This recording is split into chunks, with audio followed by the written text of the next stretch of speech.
Vamos pedir a Deus que fale conosco, que nos abençoe nessa hora. Pai, em nome de Jesus, nós rogamos ao Senhor que ministre aos nossos corações. Nós clamamos ao Senhor que fale, ó Deus, aos nossos corações, abra o nosso entendimento para aquilo que o Senhor quer trabalhar em nós esses dias. Pai querido, Deus de amor, Deus todo-poderoso, nós te clamamos, Senhor. Abre o nosso entendimento. Derruba, Senhor, as fortalezas mentais, Senhor, que nos impedem muitas vezes, Senhor, de compreender aquilo que o Senhor quer de nós, aquilo que o Senhor está apresentando para nós, Senhor. Em nome de Jesus, Pai, nós rogamos a Ti, por Tua misericórdia, Senhor. Fala conosco. Abre mesmo os nossos olhos, Senhor. Possamos enxergar mais longe, possamos ir além, dentro do Teu propósito, Pai.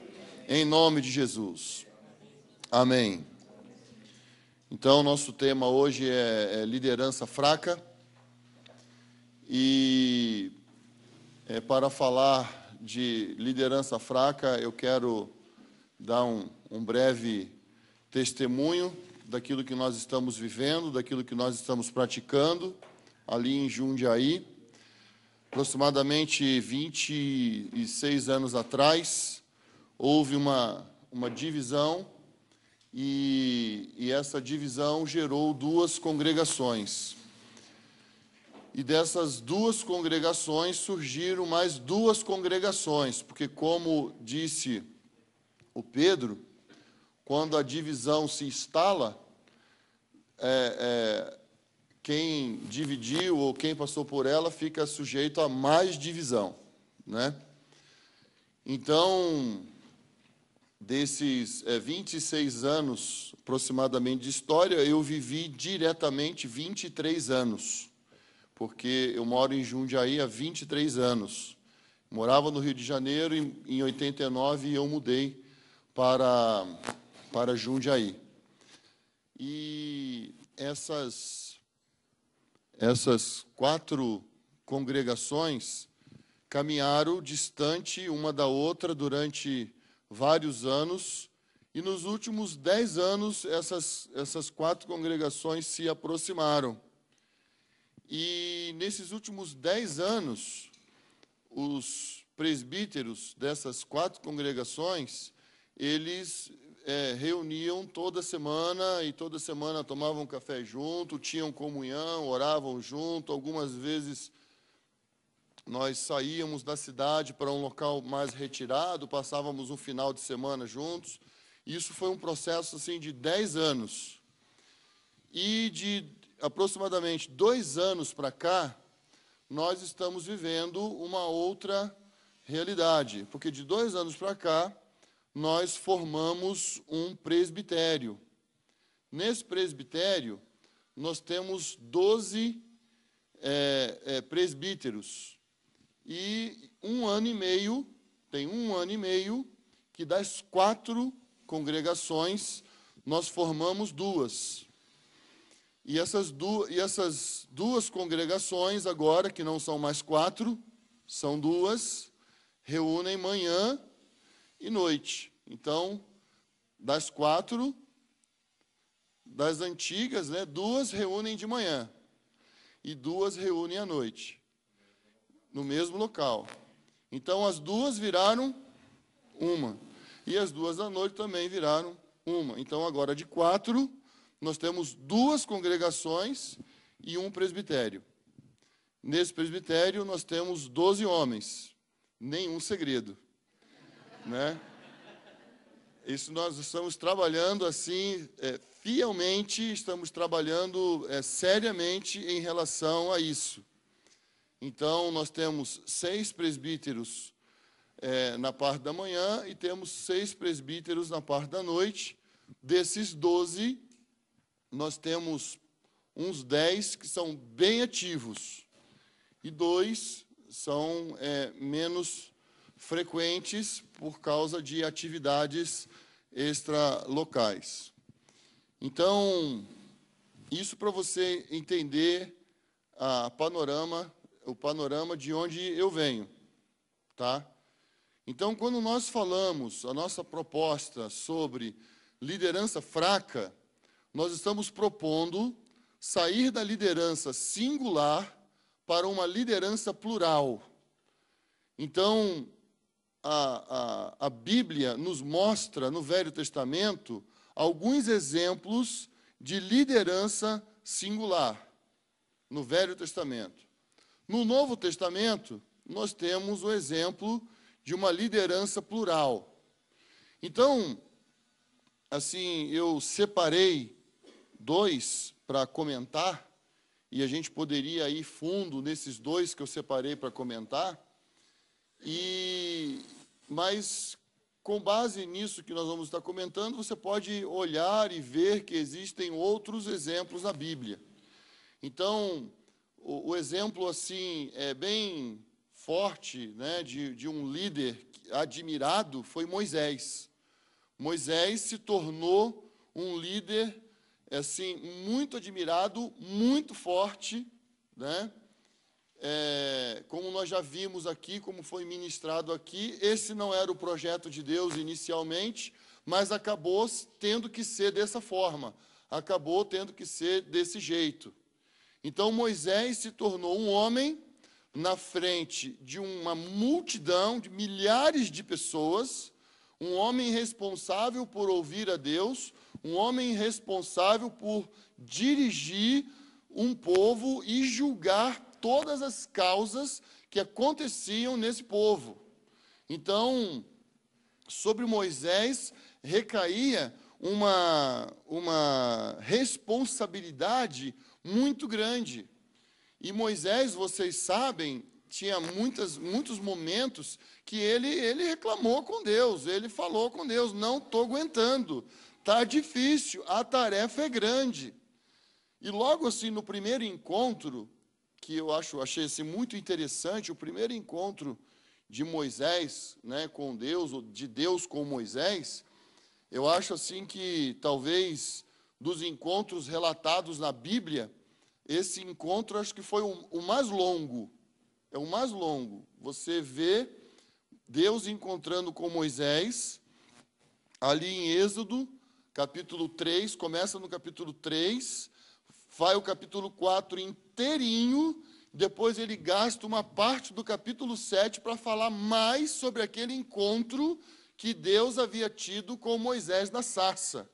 Então, assim, a impressão que eu tenho que dos encontros relatados, né, na Bíblia, esse entre Deus e Moisés foi assim um dos mais longos. Assim, é impressionante o tanto que Deus fala com Moisés, o tanto tempo que Deus fica falando com Moisés, e depois de Deus ter falado muito com Moisés, Moisés começa a colocar os seus argumentos para Deus, né? Moisés realmente foi um homem escolhido a dedo, um homem diferenciado da sua geração, um homem capacitado, um homem altamente capacitado. Moisés foi um general dos exércitos de Faraó. Moisés era um homem que ele liderava, né, batalhões, ele entrava e saía, né? Se você quiser se inteirar um pouco mais de quem foi Moisés, eu falei Moisés o tempo inteiro? Falei? Eu pensei outra coisa aqui, falei assim, meu Deus, sabe o que eu falei? Então, você pesquise no livro do Flávio Joséfo, né? Ele fala bastante sobre quem foi Moisés, as histórias sobre Moisés. Então, Moisés era um homem de muita capacidade, que ficou muitos anos, ficou 40 anos cuidando de ovelhas, e dali para frente ele se sentiu totalmente incapaz. Então, os 40 anos que Moisés ficou no deserto, fez de Moisés um homem quebrantado. Moisés era um homem quebrantado. Moisés era um homem que ele havia aberto mão de toda a sua capacidade, todo o seu conhecimento. Moisés, ele estudou, Moisés teve alta formação e ele tinha uma experiência de comando muito grande. E depois ele ficou 40 anos na frente de ovelhas, cuidando de rebanho, cheirando, né, ovelha e estrumes e outras coisas mais, Moisés passou exatamente por Moisés passou por uma situação que talvez nenhum líder da nossa época gostaria de passar. Então, toda a experiência que Moisés teve de general a pastor de ovelha, fez de Moisés um homem tremendamente quebrantado. Fez de Moisés um homem que não conseguia confiar em nada na sua capacidade. Moisés, ele se tornou o representante da lei para nós, ele é o representante da lei, ele é um homem, assim, muito falado, muito comentado, mas ele ainda não é o modelo que Deus projetou para o governo do seu povo.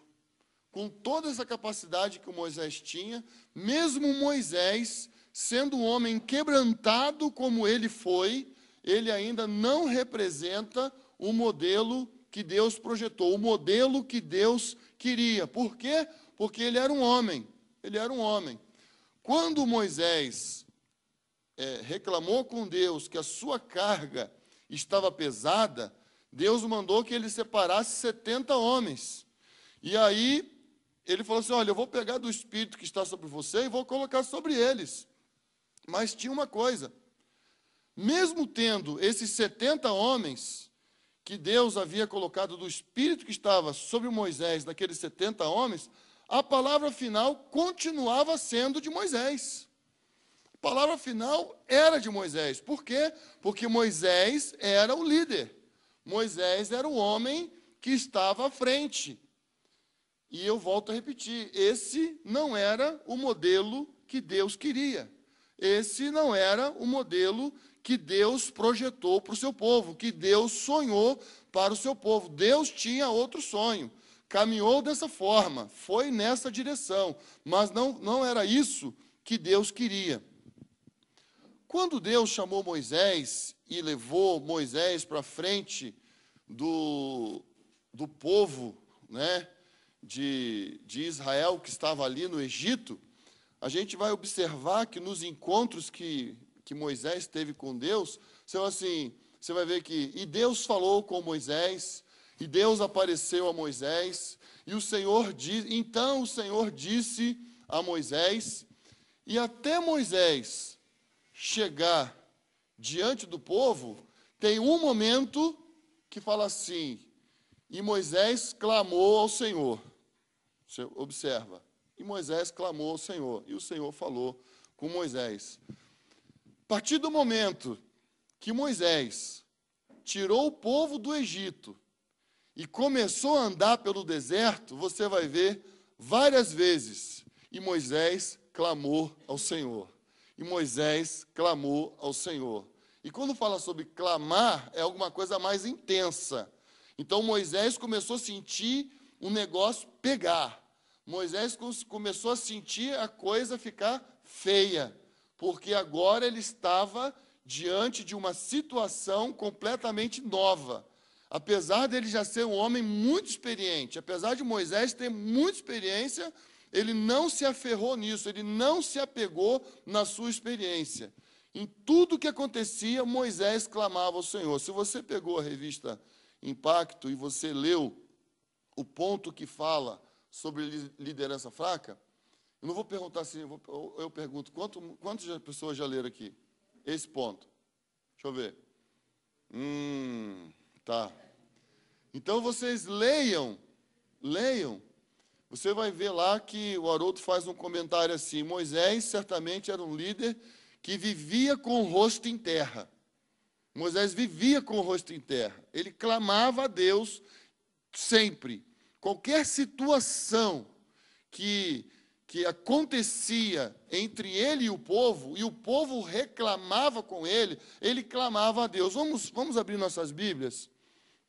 Êxodo, capítulo 14.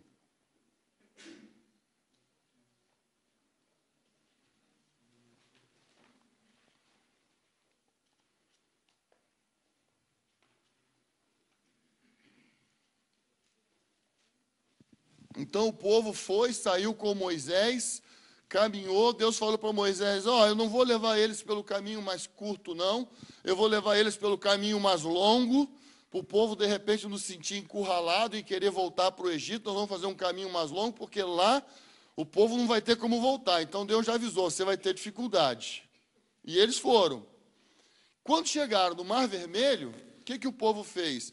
Reclamou, os egípcios estão vindo aí, nós vamos morrer, e agora? Aí, Moisés, porém, disse ao povo, versículo 13, Moisés, porém, disse ao povo, não temais, acalmai-vos, e vede o livramento que o Senhor vos trará hoje, porque nunca mais vereis os egípcios que hoje vedes.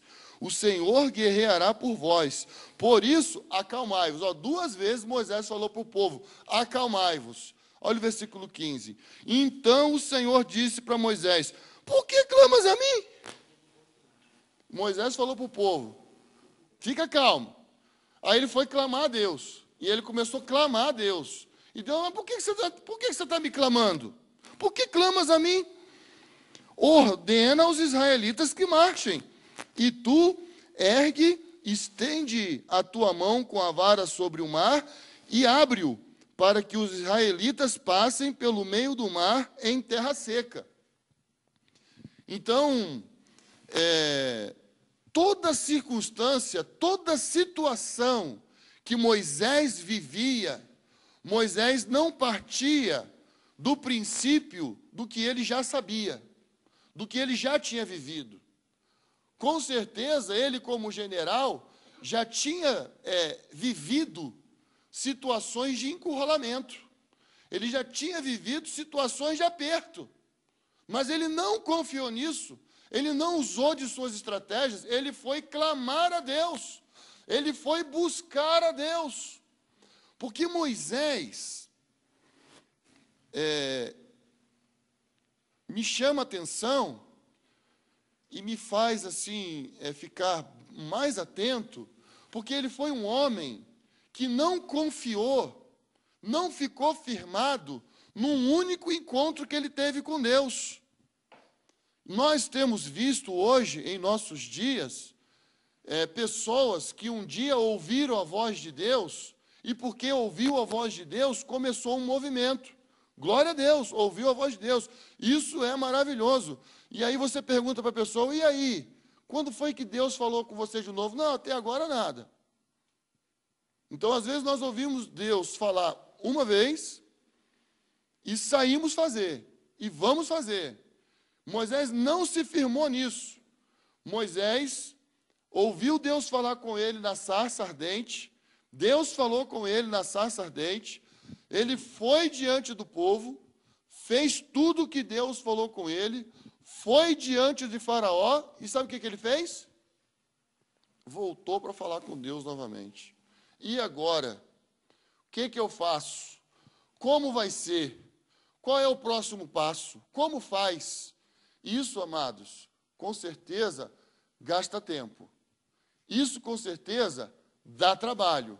Mas Moisés, ele não tinha essa preocupação de fazer qualquer coisa que Deus não houvesse falado com ele claramente. Deus tinha que falar com Moisés claramente para ele fazer qualquer coisa.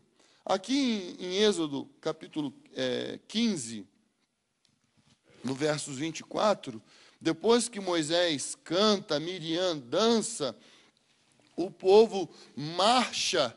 Depois de toda aquela experiência, o que acontece? Eles chegam diante de águas amargas. Versículo 24. E o povo murmura contra Moisés, dizendo, o que vamos beber? Olha o versículo 25. Então Moisés clamou ao Senhor. Não sei se Haroldo pensou nisso, né, quando ele escreveu. Moisés estava sempre de rosto em terra, porque não era fácil guiar aquele povo. Então, Moisés ficava desesperado. Não era fácil guiar um povo daquele tamanho. Ele avisou para Deus que ele não tinha condições. Então, toda situação de aperto, Moisés clamava a Deus. Moisés buscava a Deus. Por quê? Porque para Moisés, não era suficiente o encontro que ele tinha tido com Deus há 2 dias. Um encontro que ele tinha tido com Deus há 3 dias. E o que Deus falou para Moisés há 3 dias atrás, ele precisava falar de novo, porque a situação era nova. Então Moisés não se aferrava numa instrução que Deus havia dado para ele, numa determinada situação. Para cada situação nova, Moisés clamava ao Senhor novamente. Olha aí o capítulo 16. Aí o povo reclama da falta de carne e pão. Olha aí o versículos 2. E toda a comunidade dos israelitas murmurou contra Moisés. Isso depois de ter passado por Elim, depois de ter passado pelas 12 fontes e 70 palmeiras, depois de ter experimentado um gozo, uma alegria, um renovo, andou mais alguns quilômetros talvez, não sei, toca o povo reclamar com Moisés de novo, que Moisés era o culpado. Fala, irmãos, para mim, responde uma coisa. Você tem um pastor lá, não responde não, viu? Só pensa. Você tem um pastor lá na sua comunidade, deu um negócio errado, a culpa é de quem? É dele. A culpa é dele. Esse modelo não é o modelo que Deus queria. Presta bem atenção, Moisés era um homem de Deus. Qualquer liderança tem o que aprender com Moisés. Nós temos, acho que, para aprender muito ou quase tudo com Moisés, sobre como relacionar com Deus, sobre como andar com Deus, sobre como depender de Deus. E aí, olha aí o versículo, já li o versículo 2? Vou ler de novo então. Toda a comunidade dos israelitas murmurou contra Moisés e Arão no deserto, dizendo: quem nos dera tivéssemos morrido pela mão do Senhor na terra do Egito, quando estávamos sentados junto às panelas de carne, quando comíamos pão à vontade, mas nos trouxeste esse deserto para matar de fome toda esta multidão. E então o Senhor disse a Moisés: farei que do céu vos chova pão. Por que o Senhor disse a Moisés, irmãos? Por que o Senhor falou com Moisés? Porque Moisés foi clamar ao Senhor. Moisés foi buscar ao Senhor. Moisés foi consultar ao Senhor. Então, tem características na vida de Moisés que para uma liderança não pode faltar: quebrantamento, temor do Senhor, não é? Buscar o Senhor para cada situação nova que acontece, precisa buscar a Deus, precisa chorar, precisa gastar tempo até ouvir de Deus, isso é fundamental. Moisés fazia isso. Isso era algo assim marcante na vida de Moisés. Só que Deus colocou Moisés numa situação diferente da que ele propôs para Josué. Moisés andou em círculo. Moisés não pôde avançar. Moisés teve que andar em círculo devido àquela situação que nós sabemos dos espias que foram olhar a terra, voltaram e falaram: tem gigante, não dá. 2 queriam entrar, Josué e Caleb queriam entrar, e os outros não queriam entrar, né? Os outros 10 não queriam entrar. Então, por causa disso, o povo reprovou para entrar na terra, e Moisés ficou com a tarefa de andar em círculos. Moisés andou em círculos. Eu não fiz um círculo certinho, porque eles também não andaram no círculo certinho, né? Então, Moisés andou em círculos, tá? Ele ficava rodeando, porque foi de propósito, viu, irmãos? Eu não tentei fazer não, viu, que eu sei, tá? Bom, e ele ficou rodeando. Só que Moisés, ele trabalhou fortemente para levar o povo a Deus. Ele não entrou na terra, mas o tempo inteiro ele convidou o povo para estar diante de Deus. Ele não conseguiu experimentar da terra, mas ele levou o povo para Deus. ele sempre conduziu o povo para Deus. E é um negócio impressionante como que o povo tinha uma tendência à idolatria. Como que o povo vivia repetindo essa situação. Como que isso foi forte no meio do povo de Israel. Moisés enfrentou não só a murmuração, como ele enfrentou a questão da idolatria também, que foi um pecado bem sério, bem assim forte no meio do povo de Israel. Só que quando Moisés morre, Deus levanta quem? Josué.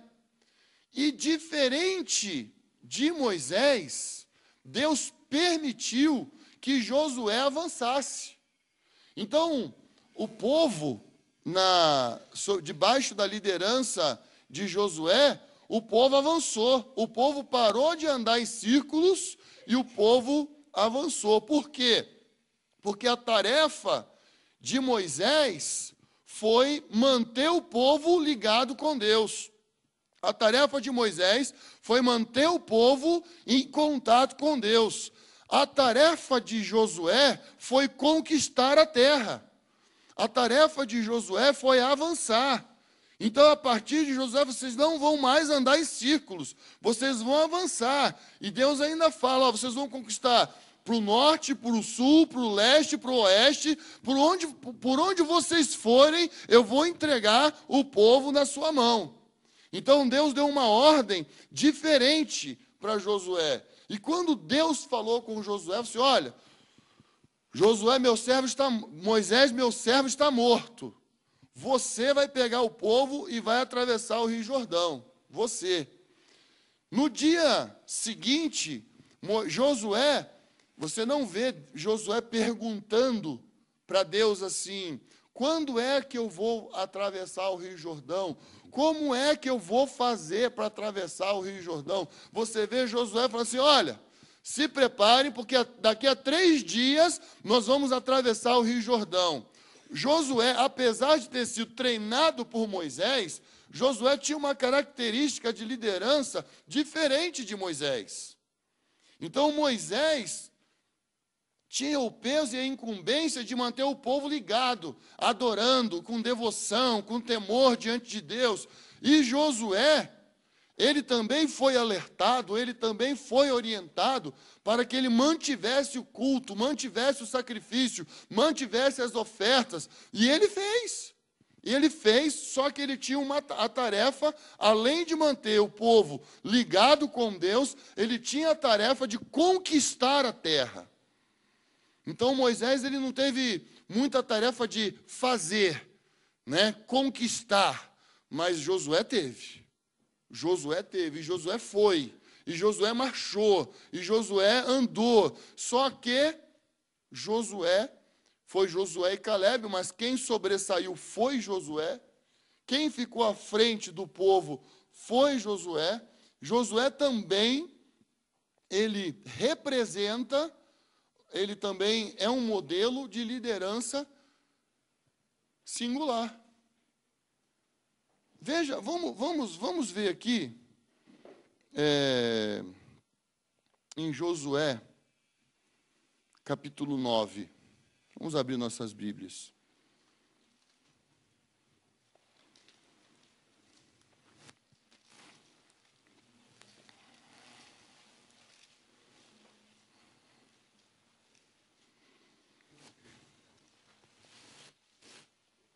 Então, no capítulo 8, nós vimos que Josué edifica um altar de pedras, conforme as instruções que o Senhor havia dado. Ele lê a lei, conforme Moisés também havia feito. Ele cumpre o mandamento, ele cumpre o ritual de chegar diante de Deus, de levar o povo diante de Deus. Só que Josué era um homem extremamente atarefado, tinha conquistas, tinha que avançar, ele tinha esse peso, o povo estava com ele, o povo estava ligado em Josué, o povo também queria conquistar, cada família queria o seu quinhão da terra, todo mundo queria a terra, e foram avançando pela terra, até que vieram os gibeonitas. Aí os gibeonitas vêm, e apresenta uma falsa proposta, uma proposta falsa, mentirosa, propõe uma aliança baseada na mentira, e aí Josué também tinha um conselho. Josué também tinha um conselho. Olha só o versículo, capítulo 9, versículo 14. Então os homens de Israel avaliaram a provisão deles e não pediram o quê? Conselho ao Senhor. Quem eram esses homens de Israel? Eram os homens mais próximos de Josué. Esses homens, eles eram conselheiros de Josué. Esses homens certamente ajudavam Josué a governar o povo. Só que a palavra final era de quem? De Josué. Olha o versículo 15. Assim, Josué fez uma aliança de paz com eles, prometendo poupar-lhes a vida.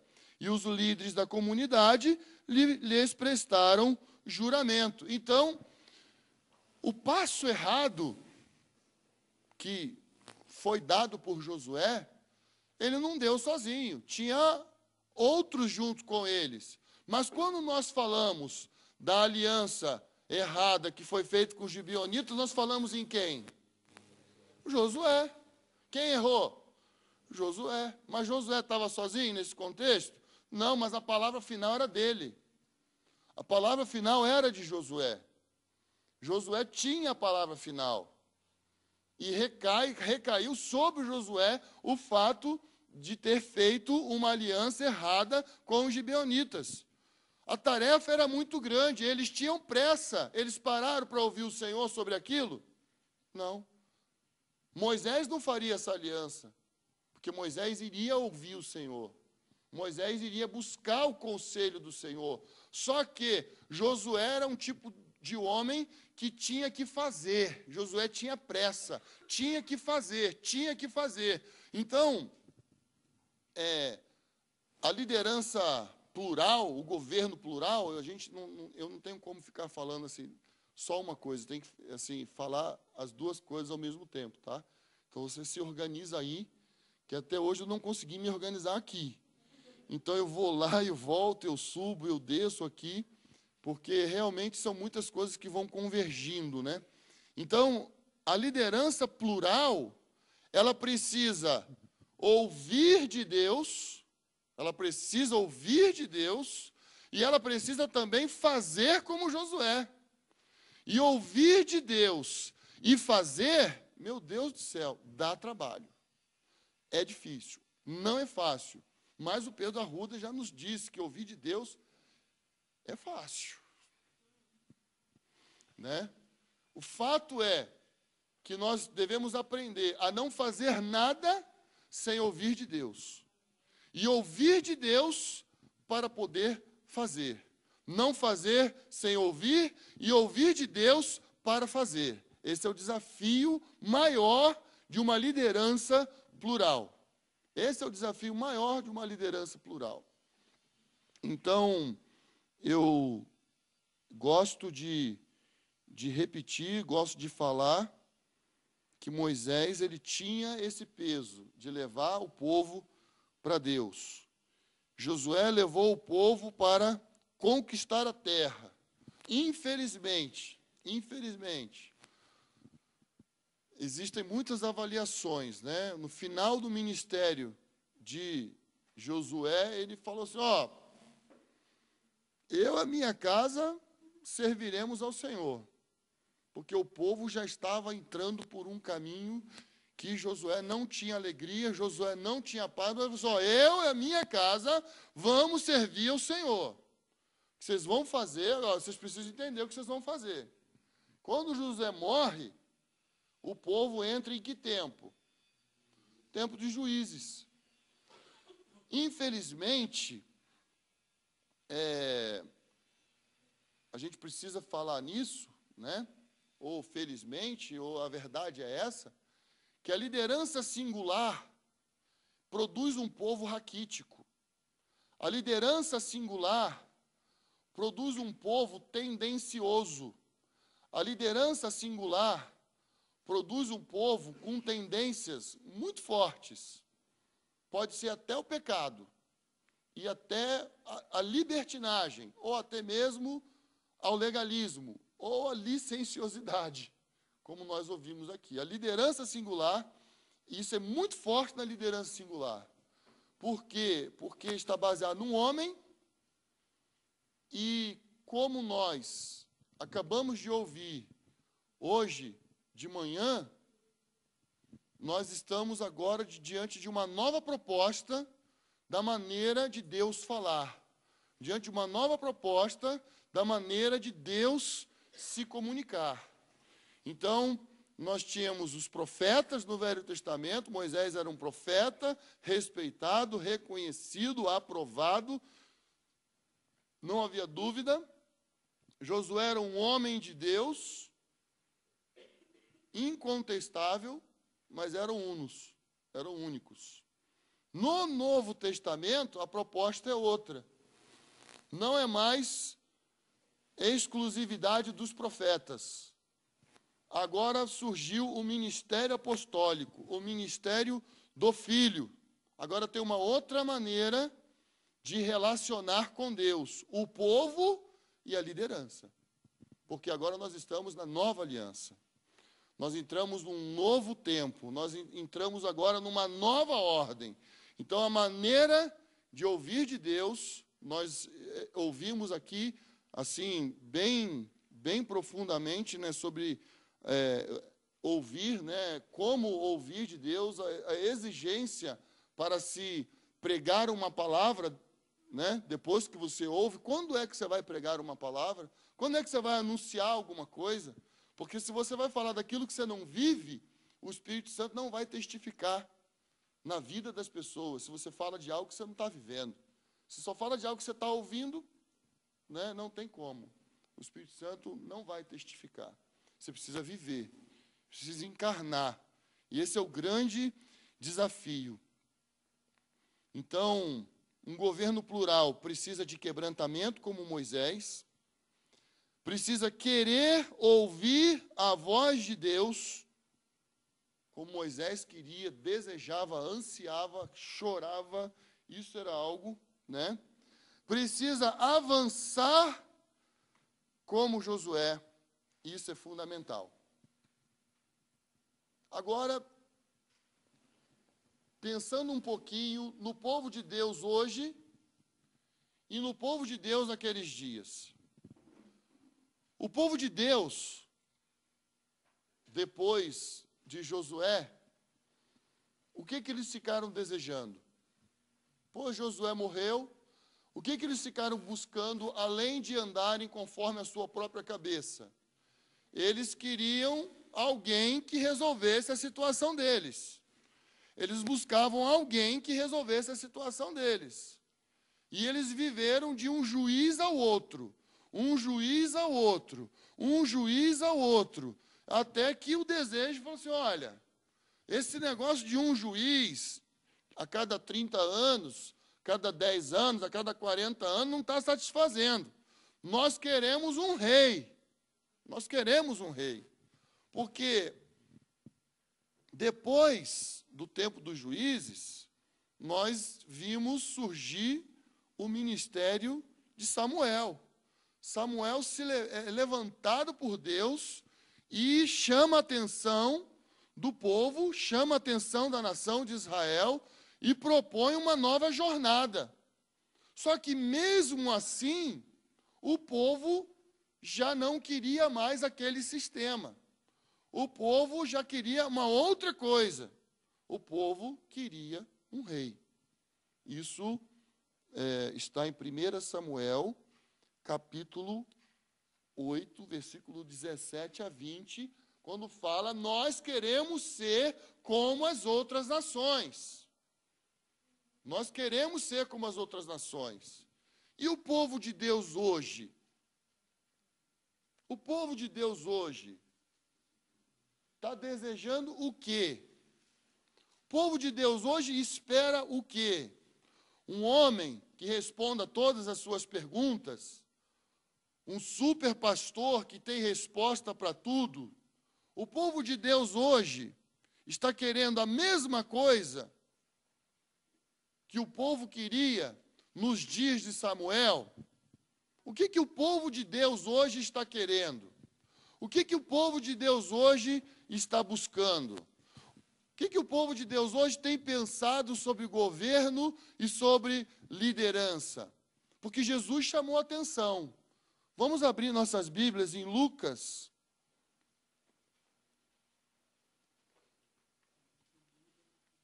Capítulo 22.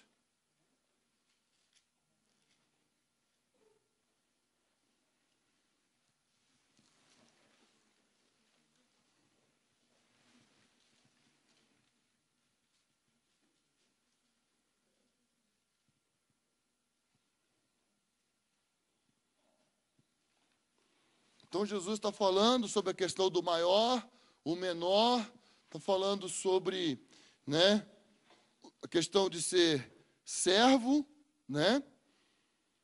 E aí Jesus fala aqui no versículo 25, Jesus lhes disse, os reis dominam sobre as nações, e os que exercem autoridade sobre elas são chamados benfeitores. Mas vós não sereis assim, ao contrário, o maior entre vós seja como o mais novo, e quem governa como quem serve. Pois quem é maior? Quem está na mesa ou quem serve? Não é quem está na mesa? Eu, porém, estou entre vós, como quem serve. Então, a proposta de Jesus não é que uns dominem sobre outros. Jesus já está deixando claro, não pode haver domínio. Não é para haver domínio. Lá fora é assim. Os reis governam, né? Os grandes dominam. Lá fora é assim, mas aqui no meu reino não. Com vocês não vai ser assim. Então a liderança singular, para ela ter êxito, ela tem que ser muito forte, ela tem que ser dominadora, ela tem que ser esmagadora, assim como a autoridade de um rei, para ela funcionar. Não tem como. E aí nós estamos vendo no Brasil e fora do Brasil inúmeros exemplos do que acontece quando tem uma liderança singular agindo, operando, o desastre, as feridas que ocorrem, que acontecem. Então, Jesus, ele foi enfático, né? Jesus foi muito firme em dizer, no meio do meu povo não vai ser assim.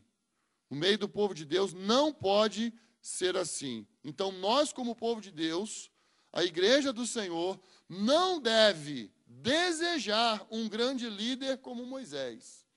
Não ore para o seu pastor ser um grande líder como Moisés. Não ore para o seu pastor ser um grande líder como Josué. Não ore para o seu pastor ser um grande rei como foi Davi.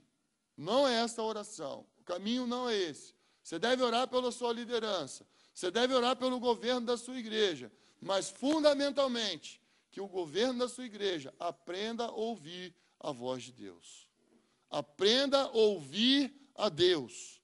Aprenda a buscar a Deus. Aprenda a entrar diante de Deus.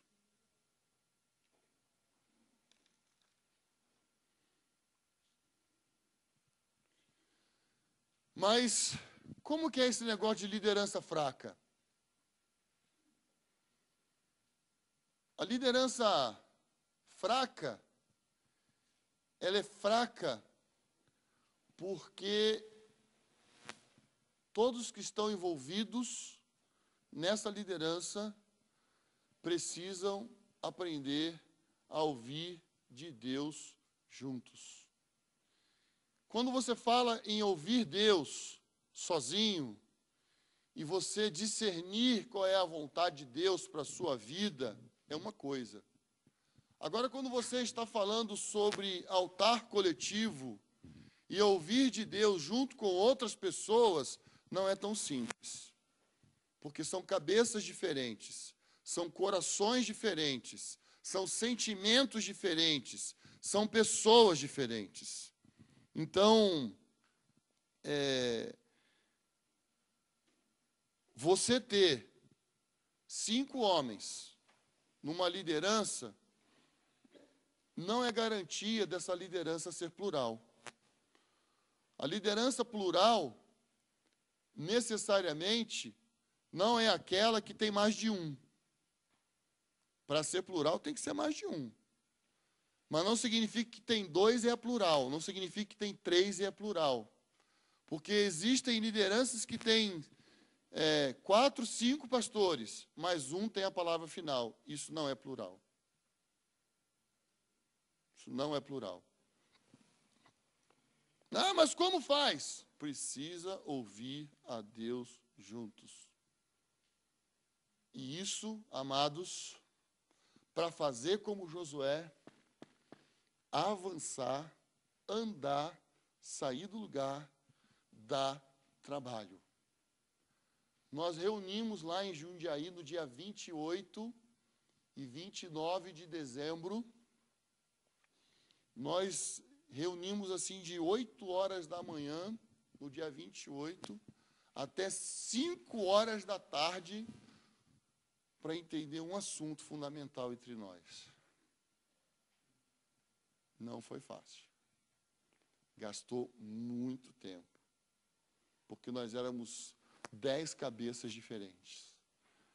E aí, o que Deus quer de nós? E agora? Aí nós precisamos aprender a ser quebrantados como Moisés. É onde o Espírito Santo chega. É onde o Espírito Santo aparece. É onde o Espírito Santo começa a falar. É onde o Espírito Santo começa a operar. Quando tem quebrantamento, rendição da nossa vontade para poder ouvir a voz do Espírito Santo que está ali no meio dos irmãos e através de outros irmãos também. Isso gasta tempo, isso não é simples, isso não é fácil. Então, dentro de uma liderança plural, opera a diversidade. E a unidade, essencialmente, precisa aprender a andar com a diversidade. Porque a beleza do reino de Deus não está na uniformidade, está na diversidade. Então, quando alguém espera, que da liderança vai ser tudo igualzinho, vai ser tudo certinho, não vai, não dá. Não é assim, porque somos pessoas diferentes. Temos chamados diferentes. E o desafio qual é? Aprender a andar junto. Aprender a andar junto. Isso é fundamental dentro de uma liderança plural. Então, numa igreja onde o governo é plural, de quem é a responsabilidade de ouvir a Deus? Maravilhoso. É de todos? Todos os presbíteros? Vamos ver Atos. Vamos abrir nossas Bíblias.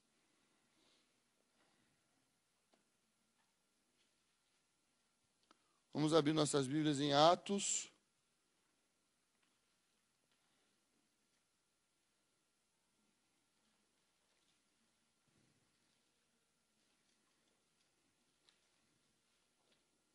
Atos capítulo 2, vamos abrir Atos capítulo 2. Quem foi lá para frente, eu não vou lá para frente ainda. Pode voltar. Eu percebi que muita gente foi lá para, mas não é lá ainda. Atos capítulo 2, versículo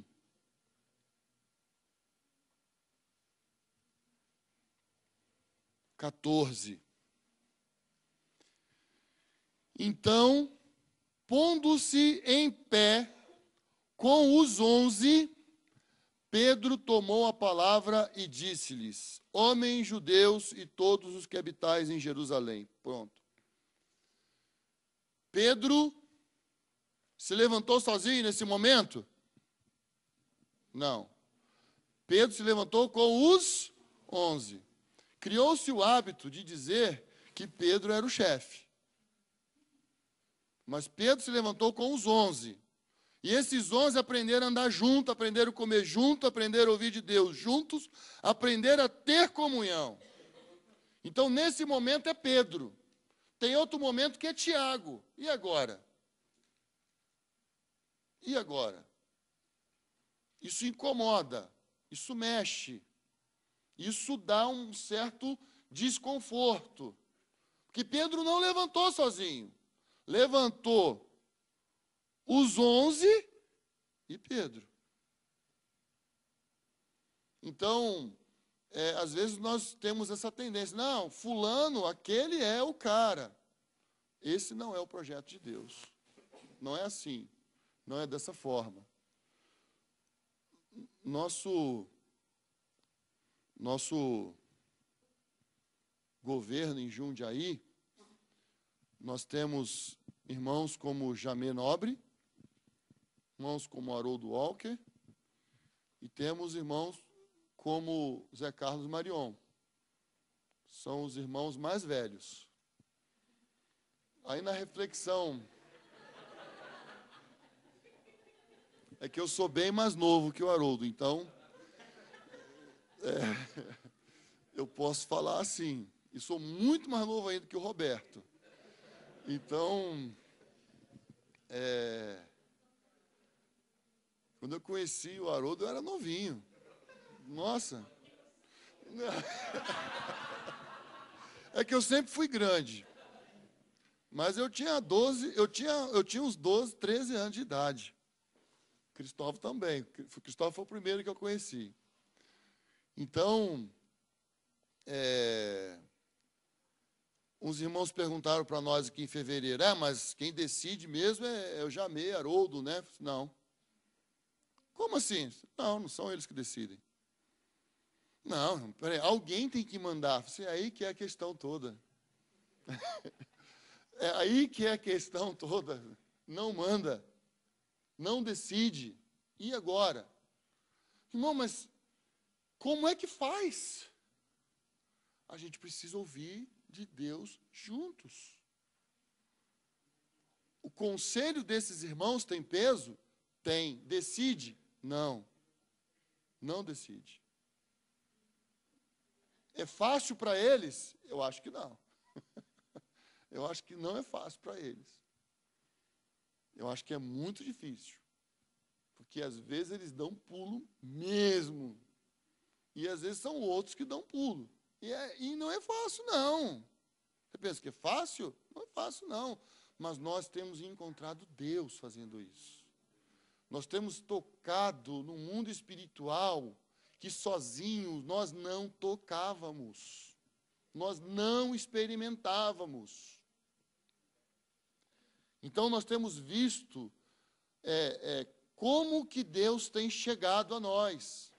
Amados, eu não estou propondo aqui que você vá em Jundiaí ver nada acontecendo, porque estamos caminhando há 1 ano e meio e aprendendo sobre isso. Eu estou falando para vocês de algo que nós estamos aprendendo, mesmo, experimentando mesmo.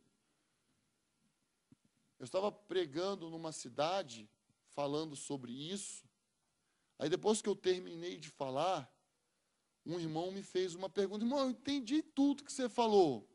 Mas e agora? Quem é o pastor da igreja?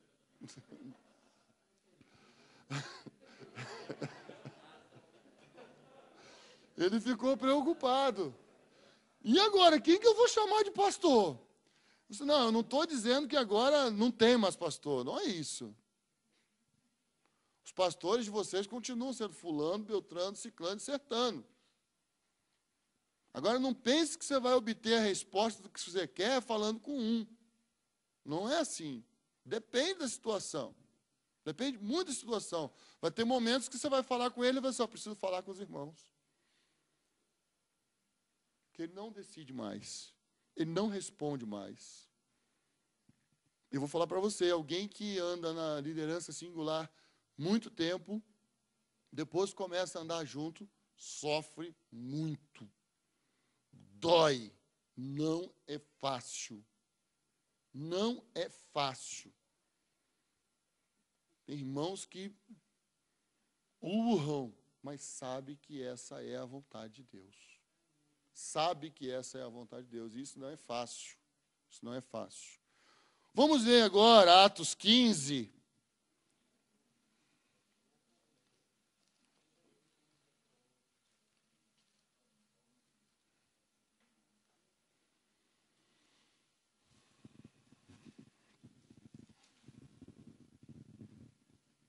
Não estamos sugerindo também que você desfaça da sua congregação. Nossa sugestão também não é essa, tá? Atos 15, versículo 22. Eles estavam em uma assembleia, havia uma assembleia, eles estavam reunidos, querendo ouvir, querendo entender o que Deus queria, e olha só, pareceu bem aos apóstolos e os presbíteros com toda a igreja escolher homens entre eles e enviá-los a Antioquia com Paulo e Barnabé. Então, veja bem, pareceu bem a quem? Aos apóstolos, aos presbíteros, com toda a igreja. A responsabilidade de ouvir de Deus. De todos nós. Todos nós temos a responsabilidade de ouvir de Deus. Então, apóstolos, profetas, apóstolos e mestres, pastores que compõem o presbitério. Então, isso aqui é a base do governo. Então, existem pastores que são presbíteros. Em Jundiaí, nós temos pastores que não atuam no presbitério. Em Jundiaí, nós temos pastores que não sentem peso pelo governo. Então, são pastores, estão na congregação. Eu estou falando que nós somos 12, mas tem mais. Eu estou falando que somos 12 no presbitério. E no presbitério nós temos irmãos com carga profética, nós temos irmãos com carga apostólica e nós temos irmãos que são mestres lá.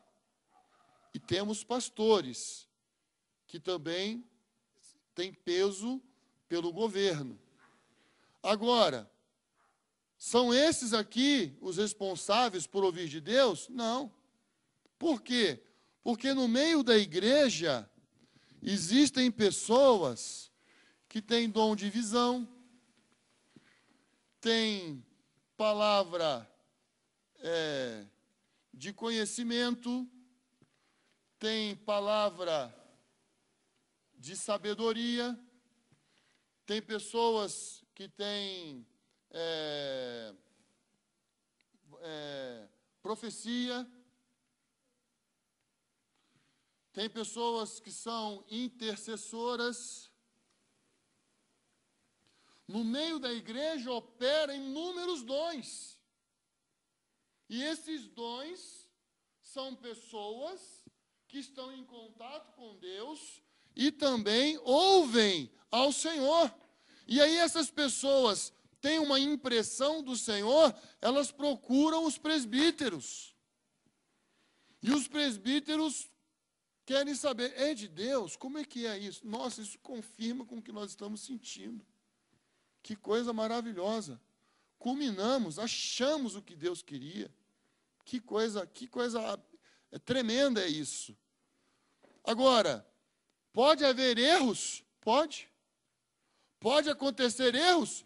Pode. Pode alguma coisa dar errada? Pode. Mas aqui nós não estamos falando de um homem. Nós estamos falando de um corpo. Nós estamos falando de um corpo onde o Espírito Santo opera. É assim que era em Atos. Vamos ver aqui o versículo 25. Pareceu-nos bem, tendo chegado a um acordo, escolher alguns homens. Aqui já não cita função. Aqui já está citando pareceu-nos bem, está no plural. Algumas pessoas ouviram de Deus. Pessoas que estavam buscando a Deus, ouviram de Deus. Agora o versículo 28. Porque pareceu bem ao Espírito Santo e a nós. Quem é o nós? O Espírito Santo nós já sabemos quem é. E nós?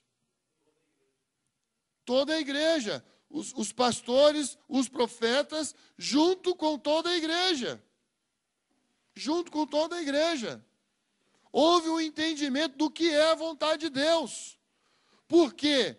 Porque hoje Deus quer falar no coletivo, e no coletivo nós precisamos aprender a discernir o que Deus quer, porque às vezes eu sozinho tenho parte, o outro sozinho tem parte. E quando nós ajuntamos as peças, é igual aqueles filmes, né? Pá, bateu, sai luz. Juntou as peças. Casou, é isso. Achamos. E quando nós reunimos para buscar a Deus, quando nós estamos buscando a Deus, nós percebemos isso. Nossa, está faltando. Tem alguns elementos faltando. E é por que tem elementos faltando? Porque nós não estamos conseguindo ouvir exatamente o que Deus quer para certas coisas. Então tem elementos faltando nessa composição aqui. E a gente precisa trabalhar para buscar esses elementos, para buscar essas pessoas que estão faltando. Por quê? Porque Deus tem uma maneira de agir. E isso aqui, amados, produz uma fraqueza enorme. Porque não dá. E agora? Eu estou junto. Estou junto, então eu preciso caminhar junto. Preciso me submeter. Fácil andar sozinho. Sozinho não vai atingir o que Deus quer. Isso é fácil. Mas eu preciso aprender a me submeter. Eu preciso aprender a ouvir a Deus junto com os outros. E aí, se eu não tiver quebrantamento, eu não vou reconhecer o que Deus está falando através do irmão. Às vezes eu falo, né? Puxa vida, irmão, sua contribuição foi tão boa que eu não estava enxergando o que você estava falando. Não enxerguei o que o outro disse, mas quando você falou, eu entendi o que o outro estava falando. Puxa vida. Aí eu fiquei bem, fiquei liberto. Que você estava em luta e tal, aí a interferência de um ajuda a compreender o que o outro está falando. Nisso o Espírito Santo aparece. Nisso o Espírito Santo entra. Nisso o Espírito Santo se manifesta. Bom, tem 5 pontos aqui que eu formei, criei. Pode ter mais. Mas um irmão me perguntou assim: como que a gente faz para ter paz num presbitério plural? Então eu falei 5 coisas. 5 coisas. Como achar a paz num presbitério plural? Como ter paz num presbitério plural? Primeiro, só agir naquilo que ouvir de Deus juntos. Só agir naquilo que ouvir de Deus juntos. Num casamento, não é fácil. Quando você sai levando tudo na força, sai atropelando o outro, dá problema. Mas quando a gente faz juntos, em comum acordo, é outra história.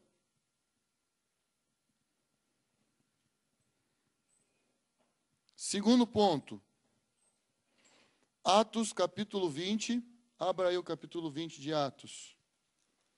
Atos,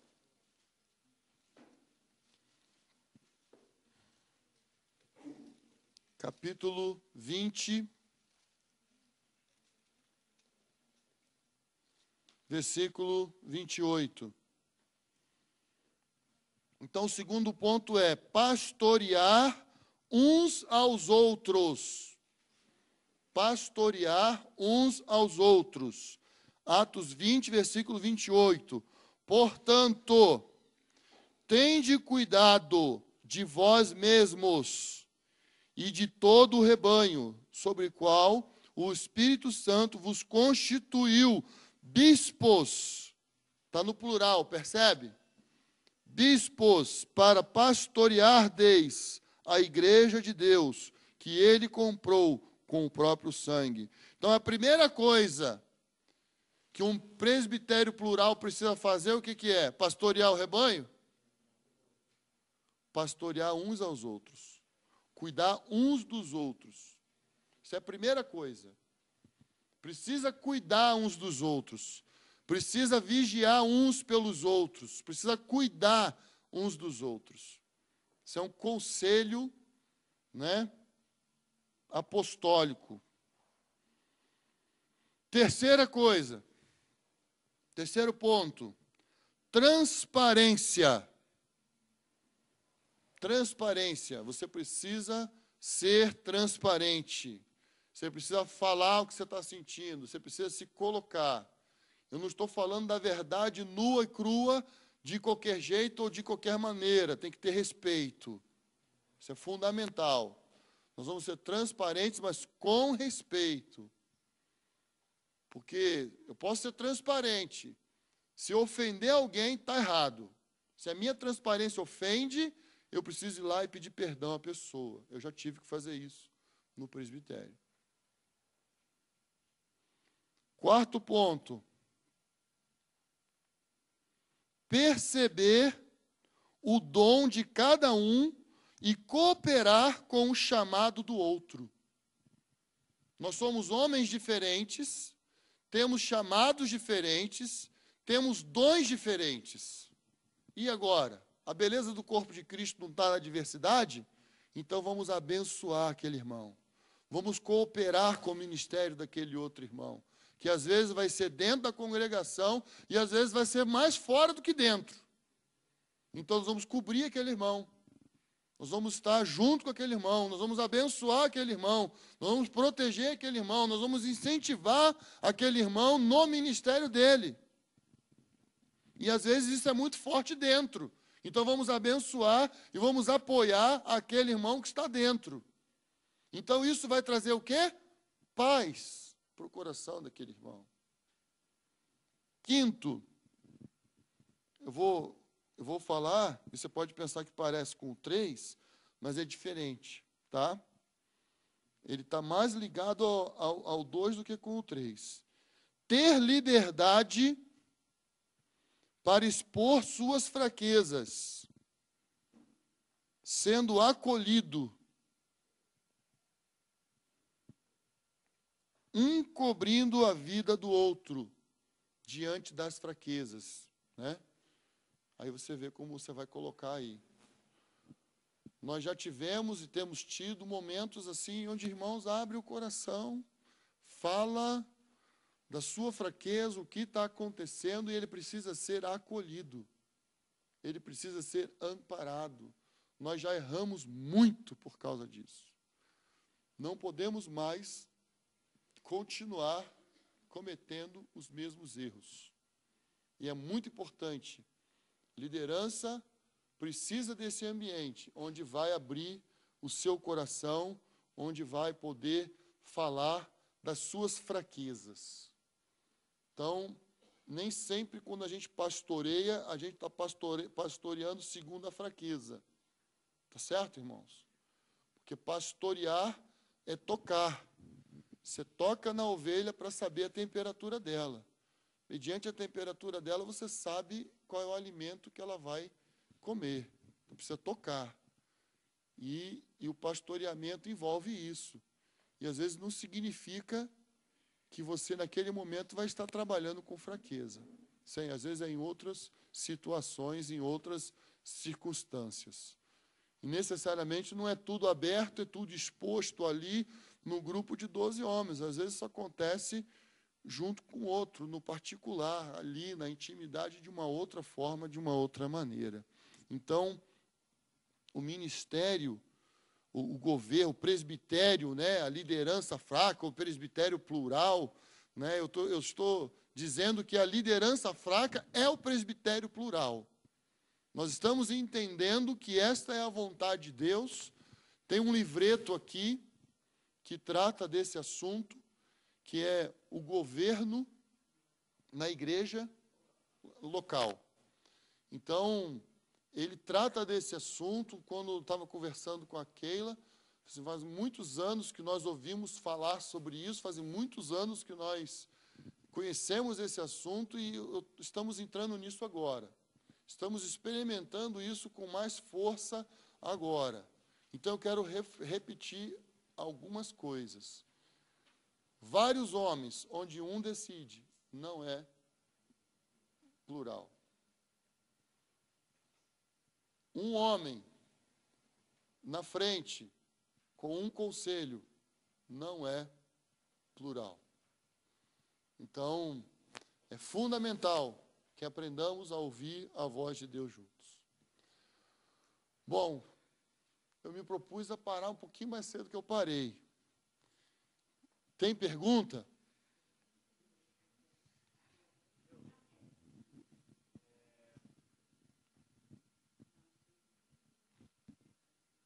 Supondo que um ministério específico da igreja, uma área, tenha apenas um líder e quando ele vai tomar uma decisão, ele sozinho procurou ouvir do Senhor. Isso é certo ou precisa todo mundo ouvir a mesma coisa?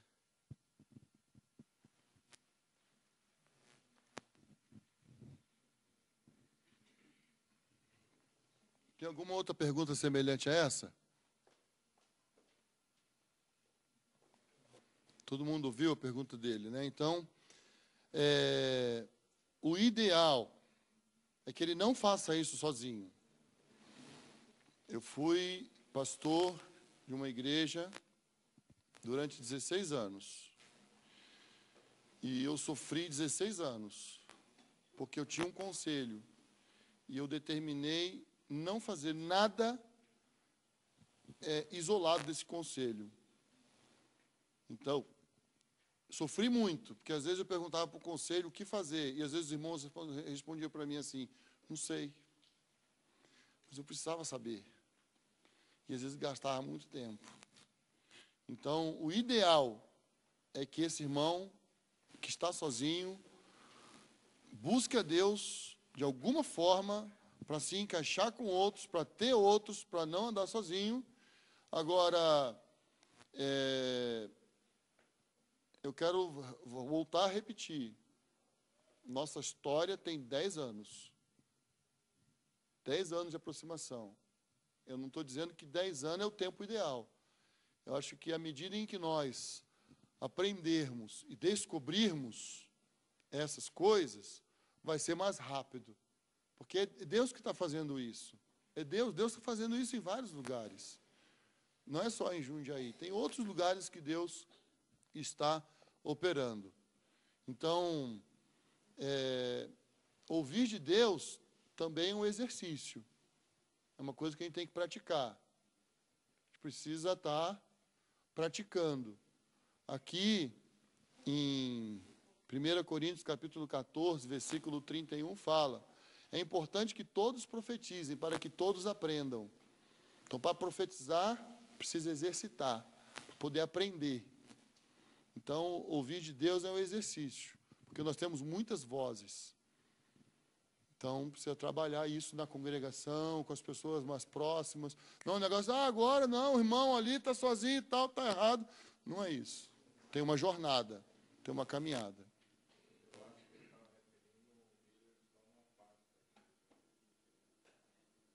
Como? É isso?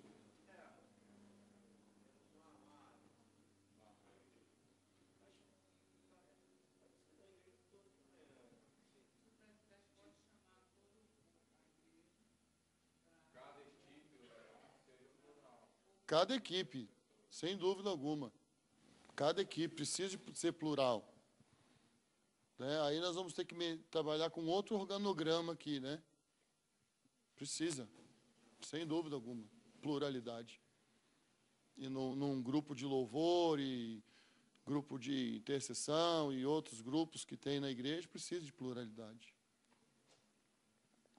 Alguma outra pergunta?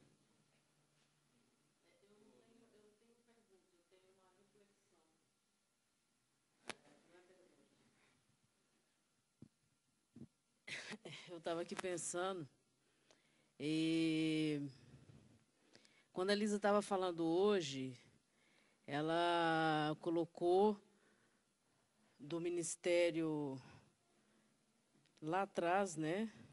Quando Deus falava com os profetas, aí veio o Verbo, que é Jesus, a encarnação, e agora nós temos o ministério apostólico, né?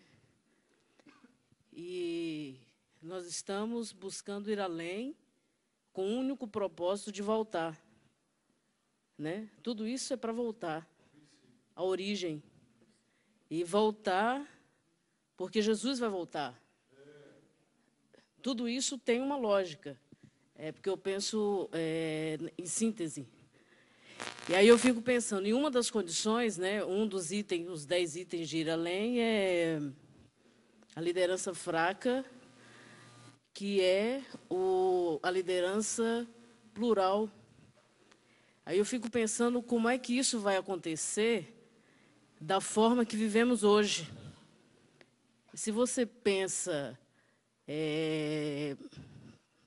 na liderança normal, né, eu tenho pessoas que trabalham comigo. De uma certa forma, eu sou líder. Né, e você ser líder plural, isso é irreal. Né, no seu trabalho, você tem que decidir. Senão, uma coisa vira bagunça. Né? Então, na igreja, vocês estão dizendo, é pouco tempo, é um processo de aprendizado, vocês estão começando, está se começando a caminhar nisso. Aí eu fico pensando nisso numa proporção maior, na igreja, quanto tempo vai se levar nesse processo de aprendizagem do ir além, nesse ponto, nesse item da liderança plural. Você está entendendo? Essa reflexão, quando você junta tudo, né, como que isso vai se concretizar, especificamente nesse ponto. Importante a reflexão da irmã, lembrando que Jesus disse, no meio do meu povo não vai ser assim. Lá na repartição, pode ser assim. No meio do povo de Deus, não. Lá no seu trabalho, provavelmente vai ser assim. No meio do povo de Deus, não. Não é assim.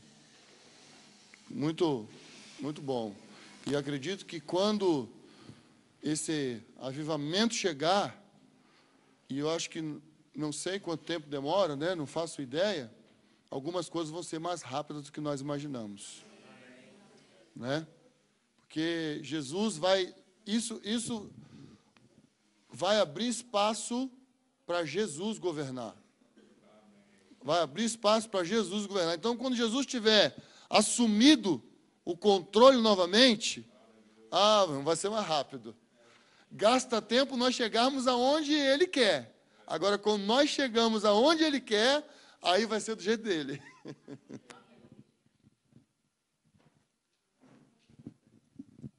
Você colocou essa questão do presbitério e dos pastores, né? Que tem os pastores que fazem parte do presbitério e outros que não fazem. Os que não fazem, eles exercem naturalmente o ministério entre os irmãos, apacentando, ajudando o presbitério nesse aspecto. Né? Uma outra questão que eu queria saber essa questão do ministério, porque quando fala em Efésios, do ministério dos apóstolos, profetas, evangelistas, pastores e mestres, ele é no sentido do corpo também. E existe, no caso, pessoas com esse ministério pastoral dados ao corpo, independente da igreja local? Assim, entendeu o que eu coloquei?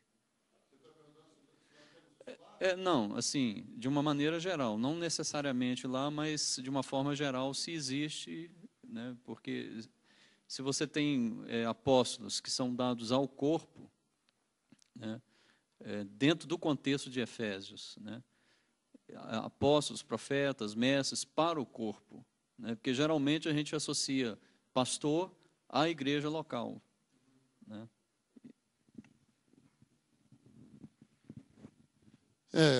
Você já quase que respondeu a pergunta que você fez, né? Pastor é local. E esses ministérios aqui, eles são extra-local. Então, eles vão servir a várias congregações. Eles não vão servir diretamente, eles não vão ser exclusivos de uma congregação. Os pastores, né, eles são mais nessa linha de cuidar, né? Então, quando tem um avivamento numa cidade, por exemplo, os pastores acabam atendendo irmãos de congregações diferentes, sem interferir no local que ela reúne. Mas quando não tem isso, fica difícil. Então, ele fica restrito a uma certa localidade. Então, esses ministérios extralocais estão ligados a uma localidade. Por isso, eles são chamados extralocais. Eles não seriam extralocais se não estivessem ligados a uma localidade.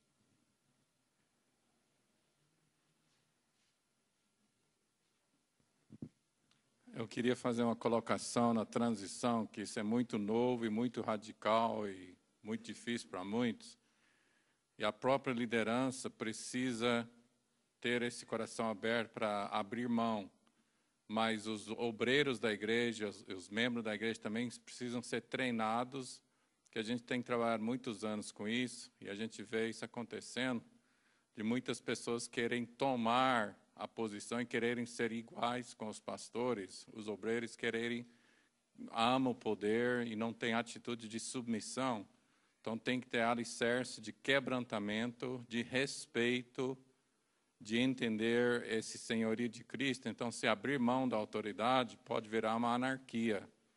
A democracia não é o plano de Deus, é uma teocracia, e tem que haver muita preparação dos dois lados, os pastores que querem ficar no trono, as pessoas que almejam também participar do trono, então tem atitudes que têm que ser corrigidas. Na transição, é preferível ficar um pastor temente a Deus com quebrantamento, como Moisés. Não é o ideal, mas ele precisa ficar até formar pessoas que têm coração apto para poder entrar na posição. Amém.